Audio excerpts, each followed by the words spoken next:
Hello, welcome. Thanks for coming to this session. Even though it's about data and it's right after lunch, I'm impressed. We're not talking about the scary kind of data, we're talking about the fun kind of data. So how do you use data to find your perfect match? So today, Bo and I will be speaking. Bo is one of the outstanding insights analysts on my team. And my name is Kate Hastings. I lead insights for talent solutions here at LinkedIn. This means that our team takes all of the data that we have from our 380 million member profiles, all the companies that we have online, all the jobs and skills that we have, and make insights for you and your teams to be more effective in your recruiting. So we have a lot of folks over at the Sky Gym, and please come find us if you have any questions about anything data related. It's really our passion. So I want to start with some numbers. 17 million. Anybody have any guesses as to what 17 million is referring to? Anyone? It might not be what you expect us to talk about today. 17 million is the number of single people in the UK. So when we talk about our perfect match, it's not always talking about recruiting. Today we're talking a little bit about two types of perfect match. There's 17 million singles in the UK, and they're all thinking, or many of them are thinking about finding their perfect match. So 20%, any guesses as to what 20% is? 20% have found their partner online. So this is a really new trend, and it's really taken hold. So 15, 20 years ago, you wouldn't have heard that. But how many of you know somebody who's met their partner online? Great, yeah, a lot of us do. So 1 in 5 is meeting people online. Really thinking about how we can use data to make a match. That's what these online websites are about. Can data do a better job than me in the pub finding my own match? So I don't know if any of you have seen the new show, which is Married at First Sight, which is a popular reality show in the UK. And this show takes individuals and matches them based on data that they've given to some experts and data scientists to find the perfect match, with the idea that, once again, maybe the data can do more or do a better job than you would yourself finding somebody in a pub. I don't think the couples have been all that successful so far. Shockingly, I think they sort of went over the chemistry part and ignored that part. And while Bo and I love data, this might be taking it to a bit of an extreme. But it is interesting to think about everything that people are doing in order to find the perfect match and end up with their happily ever after. I love this picture. So what we want to do is think about how we can use data to help you and your hiring managers find happily ever after. There are actually a lot of analogies between the dating world and recruiting. I know in my experience with recruiting, this always comes up. It feels like dating. Is she going to call back? Is he going to call back? Did I have something in my teeth? Did I do okay? What did I say? And we see that a lot. So I think there's a lot to be learned from the data revolution that we see in online dating and the data that we can use with finding your perfect match. And it's pretty easy to do. So we're going to give you a few tactical tips about how to use data to really improve recruiting and improve that conversation that you have with hiring managers, that you and your team have with hiring managers. So if anybody was here for the last session, thinking about that hiring manager conversation, that hiring manager relationship, and really taking the lead, there's a lot that we can double click on here. So today we'll be talking a little bit about the game, the set, and the match. So when we talk about game, what we're really thinking about is establishing the rules of the game and using data to do so. And then set, so setting out to find those talent pools that you know you want to identify, and then finally, and most importantly, actually making that match. So let's get started. In the game, the recruiting team, the recruiters and the recruiting manager are going to take control of the conversation using data. Really lead that conversation with the hiring manager. The recruiter is the expert at recruiting. I'm going to say that again. The recruiter is the expert. So you know more about the talent pool. You know more about what's out there. And the question is, how do you communicate that to the hiring managers? And so can you use data to do that? So how do you determine who you're looking for? A couple tips here. One is adopt a broad perspective. The recruiter of today is not the recruiter of 10 years ago, just as dating is not what it was 10 years ago. Setting expectations with your hiring manager. Again, if you are the expert, how do you help your hiring manager understand what the talent market looks like and really have realistic expectations for finding that ideal candidate?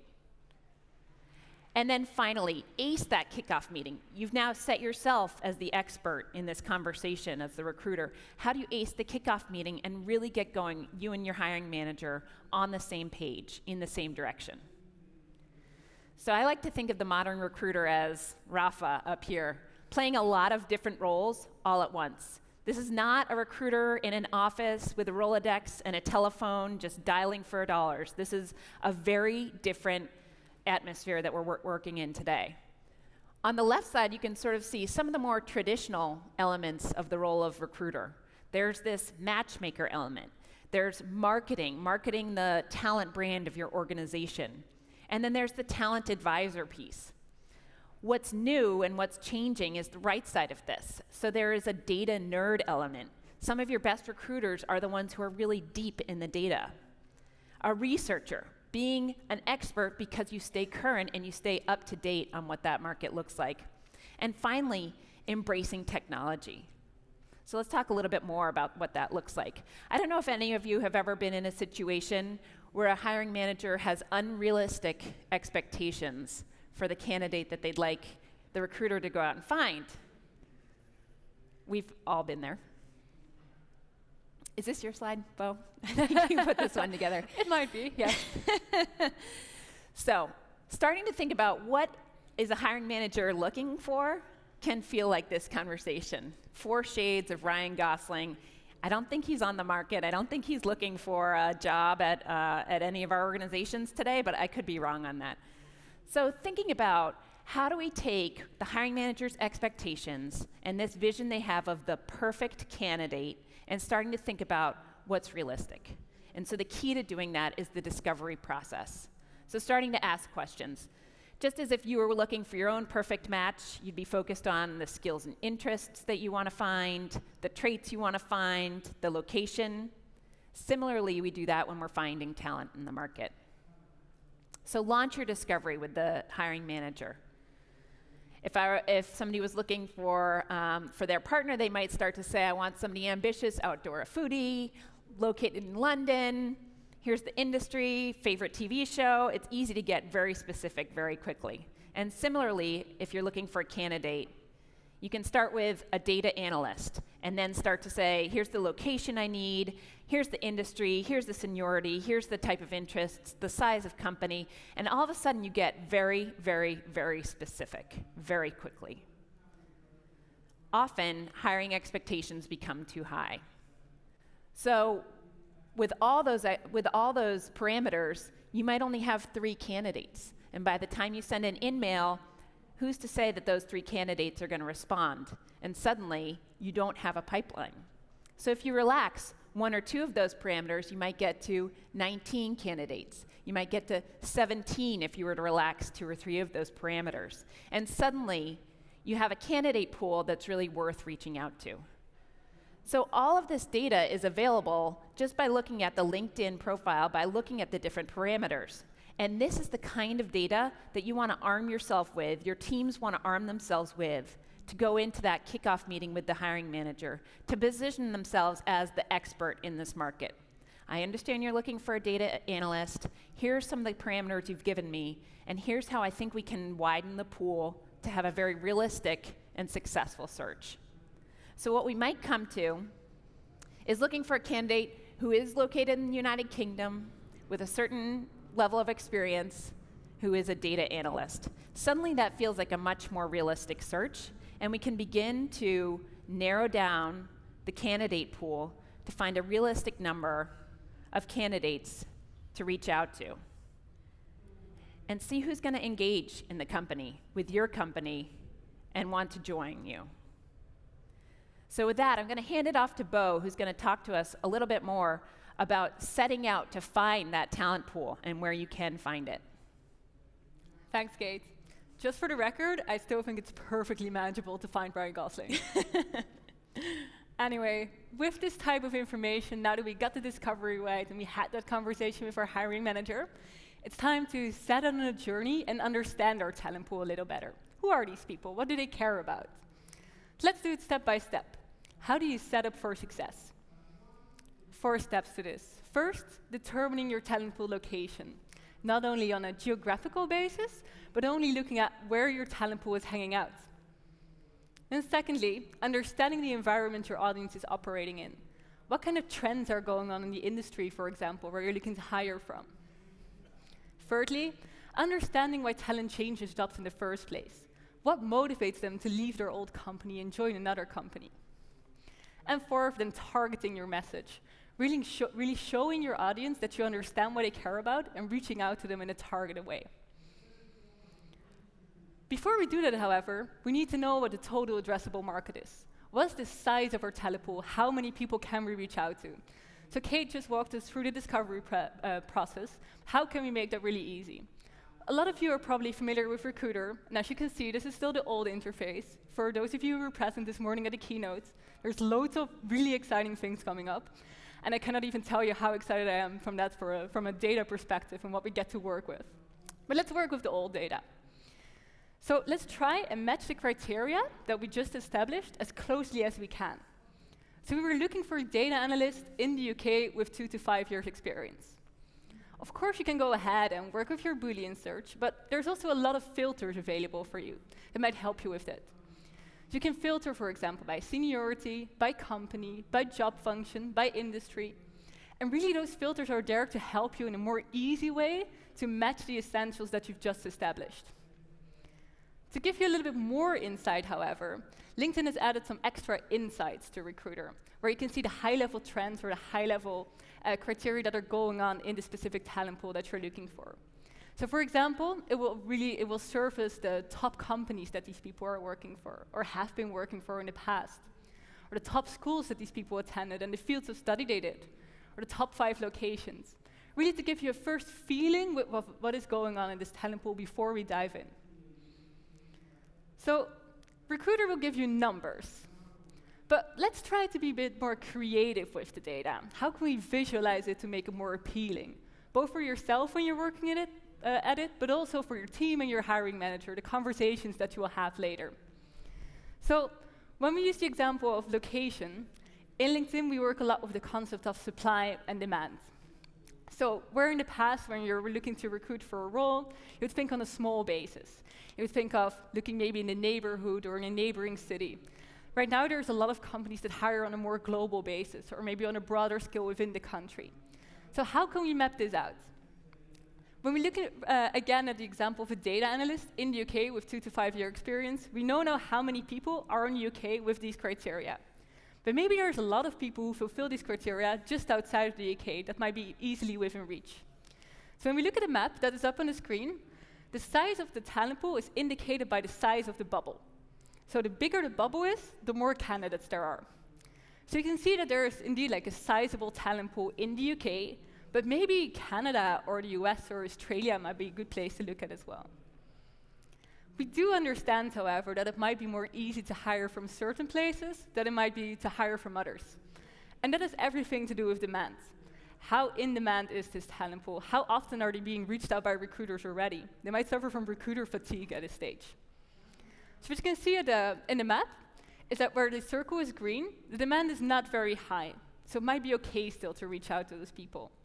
While where the circle is red, the demand is very high. So it will be a lot harder to hire these people and attract them to your company. So in the UK, when we're still looking at the UK, this might actually be quite a good country to hire from. The talent pool is sizable, the circle is green, so demand is not very high. Let's look at there. Well, when we look at the US, for example, we can see a massive red bubble, which means that indeed there's a lot of supply, but it will be kind of hard to attract these people. This is only one example, though, of how you can visualize data. You could think about it on a more regional scale. You zoom in on a country, for example, and look at the supply, and map them out against education or companies where they've been working at. Might be a little bit daunting, though, I can see that. So some good news for you. We already did part of this for you. So some of you in the room might be familiar with talent pools. We've released a lot of talent pools over the past year, where we're trying to do exactly that. Surface some of the high-level trends and visualize those that are going on within a certain function or a certain skill set. So some of the things we can zoom in on here is the seniority of these people, where they're located, and what they're interested in. So when you're interested in these industry reports, feel free to reach out to your rep or come find the insights team at the Sky Gym. We're here for you to help. So at this point, we understand the geographical location of people, but when I look for my perfect match, I'm also wondering where might my future partner hang out? Where might Ryan Gosling hang out? So I'm kind of into sports, so I might pay a visit to the stadium, be present there, so if my perfect match is hanging out there, he will come find me. But I might also be a person who would like to see the same game, but watch in the pub, have a pint with my friends on a lot more easygoing way. You might join me there. So in the same way that you would think about your perfect match in life, think about how you would find the perfect match for your company and where these people might be hanging out. So when I take this example to LinkedIn, there's a lot of groups on LinkedIn where there's discussions going on and where people are engaging on topical discussions about their industry or about their functions. Have a look and see what these groups are for your industry, see what these groups are for your functions, and make sure you're present, that you make yourself known. Make it a bit easier for yourself. With that, we've had location, we know now where our talent pool is hanging out, but how do we really stay ahead of competition? Because our competition knows all this information as well. One of the things you could do is look at the kind of industry that your audience is operating in. What is the environment that the audience you're looking for is operating in? And what are the trends that are going on here? So in line with the talent pool reports that I just talked about, today we're actually launching industry reports, which do exactly the same thing, but based on an industry. So we surface some of the trends that are going on in this industry for you to really stay on top of that and know what's going on. So this might be useful for the industry you're currently operating in, but also if you're looking to hire from a different industry, because you might not be fully up to date of what's going on. So let me zoom in on 3 of the metrics that we surface here. The first one is industry flows. What kind of people are moving into this industry, and what kind of people are moving out? So data analyst might be a good example here, as data analyst is not really limited to one specific industry. You could hire a data analyst from different industries. So say in this case, we set our eyes on a data analyst in the financial industry, and we're not very familiar with what's going on. So when we use one of those industry reports and surface the trends, we can see that there's a lot of banking professionals moving into the industry, while there's a lot of investment management professionals that moved out. So it tells us something about the health of the industry as well. The second thing, which might be more useful in practical terms for you, is looking at the most in-demand skills. What kind of skills are really highly sought after in the industry, the hot skills, so to say? So what we can see in the financial sector is that it's things like management, risk management, business analysis. And what does it mean to you? Well, it means to you that probably your competitors are looking for entirely the same thing, looking for exactly the same people, so be aware of that. So it might help you when you think about training possibilities within your company or when you're planning ahead for the future, for example. The third thing I want to highlight here is job mobility. So when we look at job mobility, we look at how often these people change jobs. When we zoom in on the financial sector, we can see that people in the financial sector are a lot more mobile than people in the UK overall. So that's good news for us if we want to hire from this industry. So at this stage, we know location, we know where our talent pool is hanging out, we know what's going on in the industry. And we know they're mobile. But why are they changing jobs in the first place? What motivates them to look for a different job? So at the beginning of the year, we conducted a large research amongst 10,000 professionals who just changed jobs.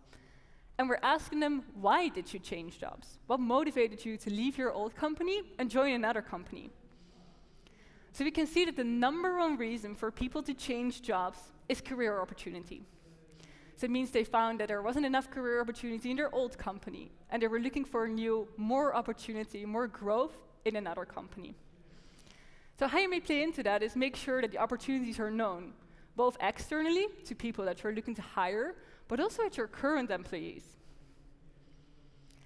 You might think, though, where does the money come in? Well, although this is supposed to be a simple love story, love doesn't always come for free. Money is still the #2 reason for people to change jobs. And 74% of people got a higher salary or accepted a higher salary in their new job. So these trends are global. They go for the whole world. However, we do understand that there might be regional differences or differences between industries why people would change jobs. And one of the differences I want to highlight here is diversity. We know that diversity is a big thing for you. When you're looking to recruit a more diverse workforce, you want to understand what motivates the people. So let's take gender diversity as an example. And what we can see here is that there's a couple of reasons why women are more likely to leave their job than men would be. So top 3 reasons would be not being satisfied with the senior leadership, or not being satisfied with the work-life balance or the work culture. So when you're looking to recruit a diverse workforce, and zooming in on women in this example, make sure you highlight these things. Make sure you highlight that your leadership is great, and that your work-life balance is great at your company, and that the culture is a good thing. So all this is really about targeting your message, making sure that you understand the environment your audience is operating in, and making sure that your audience understands that you understand them. Target your content, target your message. With that, it's match time, finally. So with this, you should be all set up to find your perfect match, either in life or in a company. LinkedIn did exactly that. So I want to take you on a little journey and tell Lindsay's story. 4 years ago, Lindsay was working at a big IT company in Ireland. Really big, one of the slower companies. She'd held a couple of analyst roles there, and she was kind of feeling like something more, like a bit more opportunity. However, she felt like that wasn't really possible at the company she was working at. She wasn't actively looking for a new job yet, but passively she was open for something new. At the same time, LinkedIn in Dublin was growing quickly. We were not a very established name, but really looking to expand our office. And one of the things we were looking for is the first data analyst outside of the US. So this posed kind of a challenge, because LinkedIn wasn't very well known. Where do you start as a recruiter? So the recruiter really needed to think out of the box, adopt a couple of the perspectives that Kate talked about earlier, and think about how can I make sure that I get the right people in and post this job in a way that appeals to the candidates I want to reach. So the couple of things that LinkedIn had at the time were a great work culture, very fast-paced environment because we were in hyper-growth mode, and the possibility for growth. So recruiters sat down with the hiring manager, got down to the essentials. What is it that we really need? They ended up with a role description that was not very big because we didn't know exactly what we were looking for, but it came down to the following. Get someone with a couple of years of data analyst experience, get someone who's already based in Dublin, and get someone who would fit perfectly within our culture because that's important to us. So the recruiters sat down on a journey. They drafted a job description that highlighted all these things and started thinking about the companies that they could target. The kind of companies that were at that stage in Dublin were the big IT companies, so that would be their market, so to say. So the recruiter ended up sending a highly personalized email to Lindsay, really highlighting the culture, fast-paced environment, saying that there was a lot of opportunity for growth, showing her that they understood the kind of environment she was currently in, the industry she was currently in. Lindsay was surprised when she got the email, but when she started talking to the recruiter and started reading more about LinkedIn, she got super excited and accepted the job. So 4 weeks later, she was sitting at her desk, being the first data analyst in Europe, having absolutely no clue what to do. But 4 years later, she's a senior manager in LinkedIn, my manager, and I couldn't be more proud to be working for her, talking about a quality hire.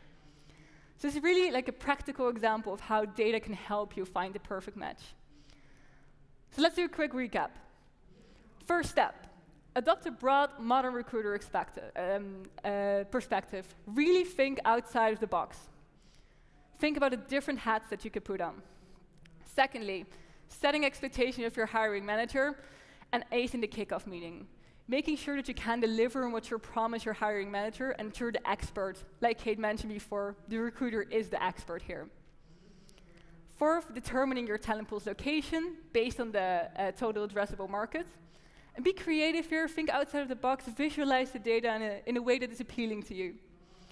Then understanding the environment your audience is operating in. So making you feel like you understand the trends that are going in your industry or going in the function you're looking to hire. Then understanding why talent changes changes jobs in the first place, so you can appeal to that. And then targeting your message, letting your audience feel you understand them. So this is all not hard. All the data is already there, and always when we start talking about data, we're a little bit afraid, but it's already so drilled down for you. All these reports are there for you. Recruiter is going to make it easy for you, so don't be afraid. Use it to your advantage. And with that, it's game, set, match. I hope you're all set up for your next perfect match and that you will find them soon. Ooh, you're getting a text. A text? Yeah. Who is it? I think it's Ryan something. It's Ryan.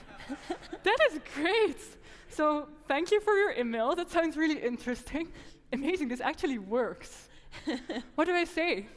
Great. Will I invite him for a coffee? Care for a coffee? Let's see what he says back. I'd love to. I have a lot of questions. I think I will invite him to the Sky Gym. Brilliant, come find me at the Sky Gym. So I will invite all of you to come find us in the Sky Gym. The whole Insights team will be represented here and will be more than happy to answer all of your questions, data related. Thank you so much.